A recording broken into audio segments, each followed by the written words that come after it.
When the true founder of the Rolling Stones was found dead at the bottom of a pool, it was not just an accident, but the bloody end of a rotten rock and roll dream. Welcome to Iconic Lives. Today, we dive into the uncensored story of the dark, drug-filled and scandalous legend of Brian Jones, the man who was ruthlessly kicked out of the band, swallowed by the monster he created, fathered countless illegitimate children, and opened the tragic door to the legendary 27 Club. Born into a middle-class family, Brian was a highly gifted child who could never suppress his destructive sense of rebellion. Growing up in a house full of strict rules literally suffocated his soul. When he was just 16, he got a high school girl pregnant. This scandal caused him to be chased out of town and completely sever all ties with his family. He ran away to the dirty streets of London to break the rules and shape the world according to his own sick pleasures. Upon arriving in London, his sick obsession with jazz and blues music took over his mind. He was the real leader who brought Mick Jagger and Keith Richards together, named the band, and taught them how to play. In the early years, he acted as the manager, handled the money, and completely designed the band's image. As the Rolling Stones turned into a revolution, Brian was the undisputed absolute master of this dark gang.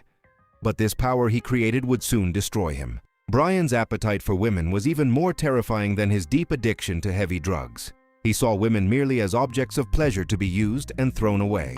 By his early 20s, he had 5 illegitimate children from 5 different women. He never fathered any of his kids, leaving them all outside his dark world.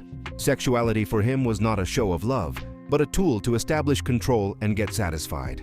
He absolutely never harbored loyalty or emotion in his bed. When German model Anita Pallenberg entered his life, the two became rock's most dangerous, perverse, and envied couple. Together they threw wild drug parties, had boundless sexual experiences, and spread pure terror around them. Anita was a dark muse who loved pushing the limits just like Brian. However, beneath this glamorous love lay severe violence and psychological manipulation. Both truly loved each other, but were also slowly and ruthlessly poisoning one another. Under the heavy influence of LSD and cocaine, the sadistic monster inside Brian awakened. The physical and psychological violence he inflicted on Anita was well documented with broken items and loud screams in hotel rooms. He would beat her, humiliate her, and then fall to her feet crying and begging for forgiveness. This toxic cycle tore Anita's soul apart. Brian desperately tried to hide his own insecurities and weaknesses by ruthlessly crushing the woman he truly loved. That famous trip to Morocco in 1967 resulted in the biggest betrayal of Brian's life. When he fell ill and was bedridden, his best friend Keith Richards stole his greatest love, Anita. Brian was completely devastated when the guitarist of his own band stabbed him right in the back. This event was the final deadly blow struck to his mental health. Losing Anita ripped away Brian's last remaining crumb of hope and pushed him straight to the dark, cold bottom of that abyss.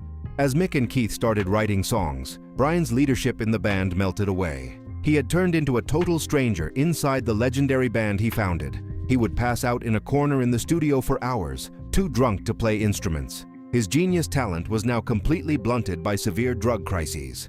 His inability to write songs made him feel worthless, crushed under the massive shadow of Mick's giant ego. He was a deeply forgotten king whose throne was taken. Police raids and drug arrests turned his every single day into a living hell of paranoia. He constantly thought he was being followed, searching for hidden bugs in every corner of his house. The terrifying fear of going to prison completely bankrupted his already weak nervous system. His trembling, collapsed state in the courts proved how pathetic the once golden boy had become. The system had openly targeted him, and he had already lost the strength to endure this pressure. In June 1969, Mick, Keith, and Charlie went to his house and announced the execution decision. Brian was fired from the band he founded. At that moment, he felt the shattering of the pride he had built up for years. This was not just a firing, but the brutal stripping of his identity and life purpose.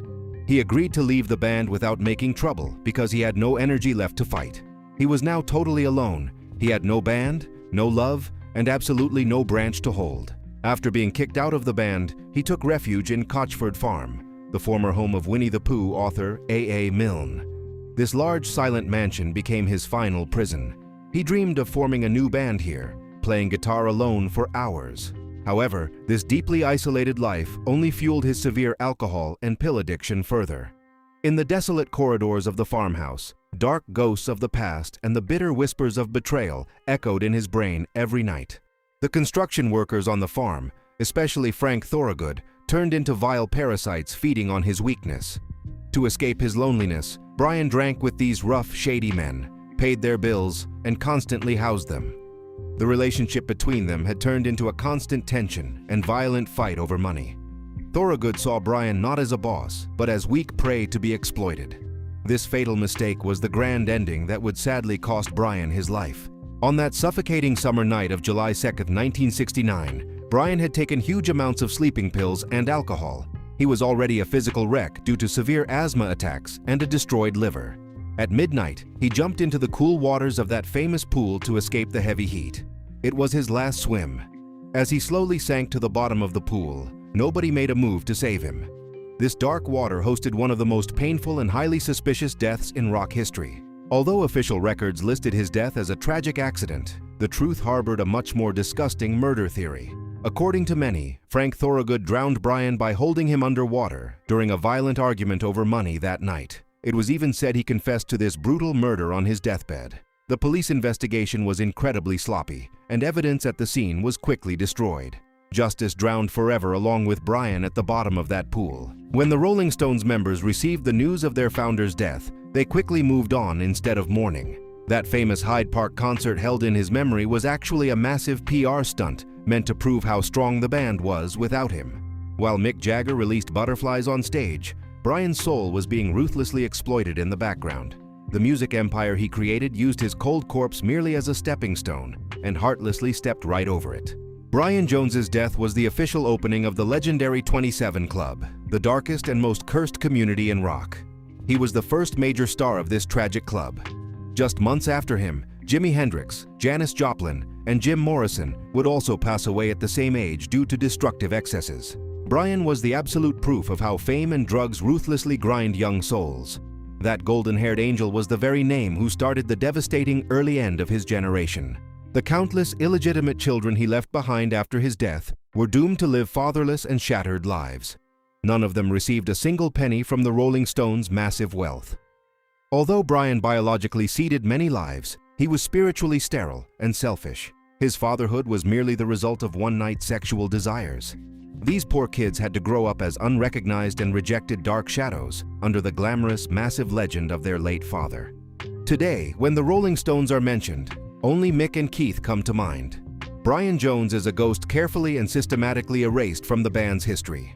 Yet he was the genius who introduced the most exotic instruments of the era, like the sitar and mellotron, to rock music. He created the band's unique and rebellious sound, but the royalties and fame filled the pockets of others. The music industry used his fragile genius, exploited it, and ruthlessly threw him away. Brian Jones was a brilliant but very sick soul who was defeated while fighting the dark demons inside him. As Iconic Lives, today we expose that rotting body at the bottom of that dirty pool and the horrifying betrayal covered up with thick lies. He was rock and roll history's most brutal victim and the greatest suicide of his own legend. The screams of this exiled man from his own kingdom are still hidden in the notes of those songs. Stay with the bitter truths. Goodbye for now.